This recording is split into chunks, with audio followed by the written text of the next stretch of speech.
Hello hi ಎಲ್ಲರೂ ನಮಸ್ಕಾರ. Welcome back to Janata agent. ಧರ್ಮಸ್ಥಳದಲ್ಲಿ ಶವ ಹೊತ್ತು ಹಾಕಿರುವ ಪ್ರಕರಣಕ್ಕೆ ಸಂಬಂಧಪಟ್ಟಂತೆ ಸ್ಫೋಟಕ ವರದಿಗಳು ಬರ್ತಾ ಇರುವಂಥದ್ದು. ಏನು ನೆನೆ ದಿವಸ ಸುದ್ದಿಗೋಷ್ಠಿಯಲ್ಲಿ ಗೃಹ ಸಚಿವರಾದಂತಹ ಡಾಕ್ಟರ್ ಜಿ ಪರಮೇಶ್ವರ್ ಅವರು ಒಂದು ಸ್ಫೋಟಕ ಹೇಳಿಕೆಯನ್ನು ಕೊಡ್ತಾರೆ. ಅಂದರೆ ಈ ವಾರಾಂತ್ಯದಲ್ಲಿ SITಗೆ ಸಂಬಂಧಿತ ಅಂತಿಮ ವರದಿಯನ್ನು ಕೇಳಿದ್ದೇವೆ, ಅವರು ಈ ಒಂದು ವಾರದ ಒಳಗಡೆ ಅಂತಿಮ ವರದಿಯನ್ನು ಸಲ್ಲಿಕೆ ಮಾಡಲಿಕ್ಕಿದ್ದಾರೆ ಅನ್ನುವಂತಹ ನಂಬಿಕೆ ಇದೆ ಎನ್ನುವಂತಹ ವಿಚಾರವನ್ನು ಹೊರಗಡೆ ಹಾಕಿದ್ರು. ಸೊ ಇವೆಲ್ಲವನ್ನು ಗಮನಿಸ್ತಾ ಹೋದರೆ SIT ತನಿಖೆ ಮುಗ್ದೇ ಹೋಯ್ತಾ? ಇಷ್ಟು ಬೇಗ ಮುಗಿಯೋಕೆ ಸಾಧ್ಯನಾ? ಇನ್ನೂ ಕೆಲವೊಂದು ತನಿಖೆಗಳು ಆರಂಭದಲ್ಲೇ ಇದೆ, ತನಿಖೆಗಳು ಆರಂಭ ಮಾಡಲೇಬೇಕಿದೆ, ಮಾಡಬೇಕಾದಂತಹ ಪರಿಸ್ಥಿತಿ ಇದೆ, ದೂರುದಾರರಿದ್ದಾರೆ, ಅದನ್ನು ತನಿಖೆ ಮಾಡಬೇಕಿದೆ. ಇವೆಲ್ಲವನ್ನು ಬಿಟ್ಟು ಅಂತಿಮ ವರದಿ ಕೊಡಲಿಕ್ಕಿದೆಯಾ ಎನ್ನುವಂತಹ ಸಂಶಯ ಎಲ್ಲರಲ್ಲೂ ಮೂಡ್ತಾ ಇತ್ತು. ಸೊ ಅದೇ ರೀತಿಯಲ್ಲಿ ನೋಡಿ, ನಾವೊಂದು ರೀತಿಯಲ್ಲಿ ಮಧ್ಯಂತರ ವರದಿ ಕೇಳಿದ್ದೇವೆ, ಅದನ್ನು ಸಲ್ಲಿಸಬಹುದು ಅನ್ನುವಂತಹ ವಿಚಾರ ಏನಾದರೂ ಆಗಿದ್ದರೆ ಮೇ ಬಿ ಅದನ್ನು ನಾವು ಅಂಗೀಕಾರ ಮಾಡ್ಬೋದಿತ್ತು. ಓಕೆ, ಮಧ್ಯಂತರ ವರದಿಯನ್ನು ಸರ್ಕಾರ ಕೇಳಿದ ಕಾರಣದಿಂದಾಗಿ SIT ಕೊಡ್ತಾ ಇದೆ ಅನ್ನುವಂತಹ ವಿಚಾರ. ಆದರೆ ಇದಲ್ಲ, ಅಂತಿಮ ವರದಿ ಅಂದರೆ SIT ಏನು ಕಾರ್ಯಾಚರಣೆ ನಡೆಸ್ತಾ ಇದೆ, ವಿಚಾರಣೆಗಳನ್ನು ನಡೆಸ್ತಾ ಇದೆ, ಅದನ್ನು ಮುಗಿಸಿ ಕಂಪ್ಲೀಟ್ ಡೀಟೇಲ್ಸ್ ಅಂದರೆ ಅಂತಿಮ ವರದಿ ಅಂದರೆ ಎಲ್ಲವೂ ಮುಗಿದ ನಂತರ ಇರುವಂತಹ ಒಂದು ವರದಿ ಆಗಿರುತ್ತೆ. ಅದನ್ನು ಇಷ್ಟು ಬೇಗನೆ ಸರ್ಕಾರಕ್ಕೆ ಹ್ಯಾಂಡ್ ಓವರ್ ಮಾಡಲಿಕ್ಕೆ SITಯಿಂದ ಸಾಧ್ಯನಾ ಅಂತ ಯಾಕೆ ಕೇಳ್ತೇವೆ ಅಂತ ಹೇಳಿದರೆ, ಇಲ್ಲಿ ಒಂದು ಆರೋಪಿಗಳು ಎನ್ನುವಂತಹ ವ್ಯಕ್ತಿಗಳನ್ನು ಬಂಧನ ಮಾಡಲಾಗಿಲ್ಲ, ಅಥವಾ ಆರೋಪ ಹೊರಿಸಿದವರ ಮೇಲೆ ಇದು ಷಡ್ಯಂತ್ರ ಅಂತ ಪ್ರೂವ್ ಮಾಡೋದಕ್ಕೆ ಆಗಿಲ್ಲ. ಏನೋ ನೆನೆ ದಿವಸ ನಡೆದಂತಹ ದೊಡ್ಡ ಬೆಳವಣಿಗೆ ಅಂತ ಕೇಳಿದರೆ, 4 ಜನ ಮೇ ಬಿ ಸೌಜನ್ಯ ಹೋರಾಟಗಾರರು ಮತ್ತು ಸೌಜನ್ಯ ಅವರ ಮಾವ ವಿಠಲ್ ಗೌಡರನ್ನು ನಿನ್ನೆ ವಿಚಾರಣೆಗೆ ಅಂತ ಕರ್ಕೊಂಡಿದ್ದರು. ಮಾತ್ರವಲ್ಲ, ನಿನ್ನೆ ವಿಚಾರಣೆಯಲ್ಲಿ ಖಂಡಿತವಾಗಿ ಅವರನ್ನು ಅರೆಸ್ಟ್ ಮಾಡುವಂತಹ ಸಾಧ್ಯತೆಗಳು ಇತ್ತು ಎನ್ನುವಂತಹ ವಿಚಾರಗಳು ಬಲ್ಲ ಮೂಲಗಳಿಂದ ಬರ್ತಾ ಇತ್ತು. ಸೊ ಇವೆಲ್ಲ ಕಾರಣಕ್ಕೆ ಇವರು ಯಾರೂ ಕೂಡ ವಿಚಾರಣೆಯನ್ನು ಎದುರಿಸಿರಲಿಲ್ಲ. 7 ದಿವಸಗಳ ಕಾಲಾವಕಾಶವನ್ನು ಮಹೇಶ್ ತಿಮರೋಡಿಯವರ ಪರ ವಕೀಲರು ವಿನಂತಿ ಮಾಡಿಕೊಂಡಿದ್ದರು SIT ಕಚೇರಿಯಲ್ಲಿ. ಸೊ 7 ದಿವಸಗಳ ಅವಕಾಶ ಕೊಟ್ಟರೆ ಮತ್ತು ಕೂಡ ಈ ಒಂದು ಅಂತಿಮ ವರದಿಯನ್ನು ಸಲ್ಲಿಸೋಕೆ SITಗೆ ವಿಳಂಬ ಆಗುತ್ತೆ ಅನ್ನುವಂತಹ ವಿಚಾರ ಕೂಡ ಕೇಳಿ ಬರ್ತಾ ಇತ್ತು.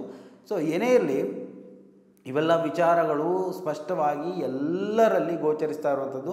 ಏನೋ ಒಂದು ವಿಚಾರ ಈ ಒಂದು ಧರ್ಮಸ್ಥಳದಲ್ಲಿ ಕೆಲವೊಂದು ದಶಕಗಳಿಂದ ನಡೀತಾ ಬಂದಿದೆ. ದಶಕಗಳು ಅಂತ ಹೇಳಲಿಕ್ಕೆ ಸಾಧ್ಯ ಇಲ್ಲ, ಆದರೆ ನಮ್ಮ ಕಣ್ಣ ಮುಂದಿರುವಂತಹ ದಾಖಲೆಗಳು ಒಂದು 10-15 ವರ್ಷಗಳ ನಡುವೆ ಇರುವಂತಹ ದಾಖಲೆಗಳು. ಸೊ ಆ ಒಂದು ದಾಖಲೆಗಳನ್ನೇ ಇಷ್ಟು ಬೇಗ ಪರಿಶೀಲನೆ ಮಾಡಿ ವಿಚಾರಣೆ ನಡೆಸಿ ಮುಗಿಸಿ ಬಿಟ್ಟಿತಾ SIT ಅನ್ನುವಂತಹ ಒಂದು ಗೊಂದಲಗಳು ಮೂಡ್ತಾ ಇರುವಂಥದ್ದು. ಅಥವಾ ಏನೋ ಇದು ಕೂಡ ಒಂದು ರೀತಿಯಲ್ಲಿ B ರಿಪೋರ್ಟ್ ಕೊಟ್ಟು ಮುಗಿಸ್ಬಿಡ್ತಾರಾ ಅಥವಾ C ರಿಪೋರ್ಟೇ ಕೊಟ್ಬಿಡ್ತಾರಾ ಎನ್ನುವಂತಹ ವಿಚಾರಗಳು ಕೂಡ ಇಲ್ಲಿ ನಾವು ಗಮನಿಸಬೇಕಾದದ್ದು. ಸೊ ಇದುವರೆಗೂ ನಡೆದಂತಹ ಬೆಳವಣಿಗೆಗಳು ಅಥವಾ ಧರ್ಮಸ್ಥಳದಲ್ಲಿ ನಡೀತಾ ಇರುವಂತಹ ಏನು ಪ್ರಕರಣದ ಕುರಿತಾದಂತಹ ಒಂದು ಅಸಡ್ಡೆ ಭಾವನೆ ಏನಿದೆ, ಒಂದು ಅಲಾಸ್ಯತನ, ಸೊ ಒಂದು ರೀತಿಯಲ್ಲಿ ಯಾವುದೇ ವಿಚಾರವನ್ನು ಕೂಡ ಪ್ರಕರಣವನ್ನು ಕೂಡ ದಾಖಲಿಸಲು ಮನಸ್ಸು ತೋರಿಸದೇ ಇರುವಂತಹ ಪೊಲೀಸ್ ವ್ಯವಸ್ಥೆ ಇರ್ಬೋದು, ಇದೇ ರೀತಿಯಲ್ಲಿ SIT ಕೂಡ ಮಾಡ್ತಾ ಇದೆಯಾ ಅಥವಾ ಅದೊಂದು ರೀತಿಯಲ್ಲಿ ಒಳ್ಳೆಯ ರಿಪೋರ್ಟನ್ನೇ ರಾಜ್ಯ ಸರ್ಕಾರಕ್ಕೆ ಹ್ಯಾಂಡ್ ಓವರ್ ಮಾಡುತ್ತಾ ಅನ್ನುವಂತಹ ವಿಚಾರ ಕೂಡ ಗಮನಿಸಬೇಕು. ಯಾಕೆ ಅಂತ ಕೇಳಿದರೆ, ಇಲ್ಲಿ ದೊಡ್ಡ ಮಟ್ಟದಲ್ಲಿ ಎಲ್ಲ ರಾಜಕೀಯ ಪಕ್ಷಗಳು ಒಂದಾಗಿ ಈ ಒಂದು ಪ್ರಕರಣವನ್ನು, ಈ ಒಂದು ಬುರುಡೆ ವಿಚಾರವನ್ನು ಇದೊಂದು ಷಡ್ಯಂತ್ರ, ಹೋರಾಟಗಾರರು ಹೆಣೆದಂತಹ ಷಡ್ಯಂತ್ರ ಅಂತ ಇಡೀ ಸ್ಯಾಟಲೈಟ್ ಮೀಡಿಯಾ, ಜನ, ಹೋರಾಟಗಾರರ ವಿರೋಧಿಗಳು, ರಾಜಕಾರಣಿಗಳು ಎಲ್ಲರೂ, ಪೊಲೀಸ್ ವ್ಯವಸ್ಥೆ, ಕಾನೂನು ವ್ಯವಸ್ಥೆ ಎಲ್ಲವೂ ಎದುರಿದಂಥ ಸಂದರ್ಭದಲ್ಲಿ ಕೆಲವು ವ್ಯಕ್ತಿಗಳ ಈ ಒಂದು ಹೋರಾಟದಿಂದ ಈ ಒಂದು ಪ್ರಕರಣ ಇಲ್ಲಿವರೆಗೆ ಬಂದು ತಲುಪಿದ್ದು ಅಂತ ಎಲ್ರಿಗೂ ಗೊತ್ತಿದೆ.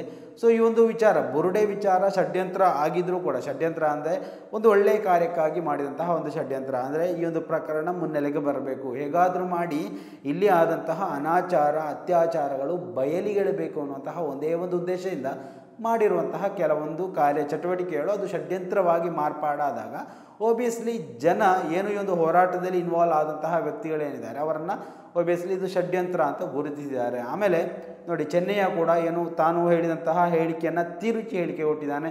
ಏನು ಸುಜಾತ ಭಟ್ ಅವರು ದೊಡ್ಡ ಸುಳ್ಳನ್ನೇ ತಗೊಂಡು ಬಂದು ಸೌಜನ್ಯ ಹೋರಾಟಗಾರರ ಮೇಲೆ ಎತ್ತಿಕಟ್ಟುವಂತಹ ಪ್ರಯತ್ನವನ್ನು ಮಾಡಿದ್ದಾರೆ. ಸೊ ಇವೆಲ್ಲವೂ ನೋಡುವಾಗ ಒಂದು ರೀತಿಯಲ್ಲಿ ಕಾನೂನಾತ್ಮಕವಾಗಿ ಕೂಡ ಇವರ ಮೇಲೆ ಷಡ್ಯಂತ್ರ ಹೆಣೆಯುವಂತಹ ಎಲ್ಲ ಪ್ರಕ್ರಿಯೆಗಳು ನಡೆದಿರಬಹುದಾ ಎನ್ನುವಂತಹ ಪ್ರಶ್ನೆ ಕೂಡ ಉದ್ಭವ ಆಗಿರುವಂಥದ್ದು. ಸೊ ಈ ಒಂದು ವಿಚಾರಕ್ಕೆ ಸಂಬಂಧಪಟ್ಟಂತೆ ಇಂಗ್ಲೀಷ್ ಮೀಡಿಯಾ ಒಂದು ಪ್ರಕಟಪಡಿಸಿದಂತಹ ಒಂದು ವಾರ್ತೆ ಇದೆ. ಸೊ ಆ ಒಂದು ವಾರ್ತೆಯನ್ನು ಗಮನಿಸ್ತಾ ಹೋದರೆ ನಮಗೆ ಒಂದು ರೀತಿಯಲ್ಲಿ ಹೆಚ್ಚಿನ ಕ್ಲಾರಿಫಿಕೇಷನ್ ಸಿಗ್ಬೋದು ಅಂತ ಅನಿಸುತ್ತೆ. ಧರ್ಮಸ್ಥಳ ಸಾವುಗಳ ತನಿಖೆ ಅಂತ್ಯ, SIT ವಾರಾಂತ್ಯದೊಳಗೆ ಅಂತಿಮ ವರದಿ ಸಲ್ಲಿಸುವಂತಹ ಸಾಧ್ಯತೆಗಳಿವೆ. ಧರ್ಮಸ್ಥಳದಲ್ಲಿ ನಡೆದ ಅಸ್ವಾಭಾವಿಕ ಸಾವುಗಳು ಮತ್ತು ಸಾಮೂಹಿಕ ಅಂತ್ಯಕ್ರಿಯೆ ಪ್ರಕರಣಗಳ ತನಿಖೆ ನಡೆಸ್ತಾ ಇರುವಂತಹ ವಿಶೇಷ ತನಿಖಾ ತಂಡ ಈ ವಾರದ ಅಂತ್ಯದ ವೇಳೆಗೆ ತನ್ನ ಸಮಗ್ರ ಅಂತಿಮ ವರದಿಯನ್ನು ಸಲ್ಲಿಸುವ ಸಾಧ್ಯತೆ ಇದೆ ಅಂತ ಗೃಹ ಸಚಿವ ಡಾಕ್ಟರ್ ಜಿ ಪರಮೇಶ್ವರ್ ಅವರು ಸೋಮವಾರ ತಿಳಿಸಿರುವಂಥದ್ದು. ಸುದ್ದಿಗಾರರೊಂದಿಗೆ ಮಾತನಾಡಿದಂತಹ ಪರಮೇಶ್ವರ್ ಅವರು ಧರ್ಮಸ್ಥಳದ ಪ್ರಕರಣದ ಅಂತಿಮ ವರದಿಯನ್ನು ಈ ತಿಂಗಳೊಳಗೆ ಸಲ್ಲಿಸಲು SITಗೆ ಸೂಚಿಸಲಾಗಿದೆ. ಅಕ್ಟೋಬರ್ 31ರ ಒಳಗಡೆ ವರದಿ ಸಿದ್ಧವಾಗಲಿದೆ. ಇಲ್ಲದಿದ್ದರೆ 1 ಅಥವಾ 2 ದಿವಸ ವಿಳಂಬವಾಗಬಹುದು ಎನ್ನುವಂತಹ ವಿಚಾರ ಅಧಿಕಾರಿಗಳು ತಿಳಿಸಿದ್ದಾರೆ ಅಥವಾ ಭರವಸೆಯನ್ನು ನೀಡಿದ್ದಾರೆ ಅಂತ ಹೇಳಿರುವಂಥದ್ದು. ವಿಧಿವಿಜ್ಞಾನ ಪ್ರಯೋಗಾಲಯ ಅಂದರೆ FSL ಮತ್ತು ರಾಸಾಯನಿಕ ವಿಶ್ಲೇಷಣಾ ವರದಿಗಳನ್ನು ತನ್ನ ಅಂತಿಮ ಸಲ್ಲಿಕೆಯಲ್ಲಿ ಸೇರಿಸಲು SITಗೆ ನಿರ್ದೇಶನ ನೀಡಲಾಗಿದೆ ಅಂತ ಕೂಡ ಅವರು ಹೇಳಿದರು.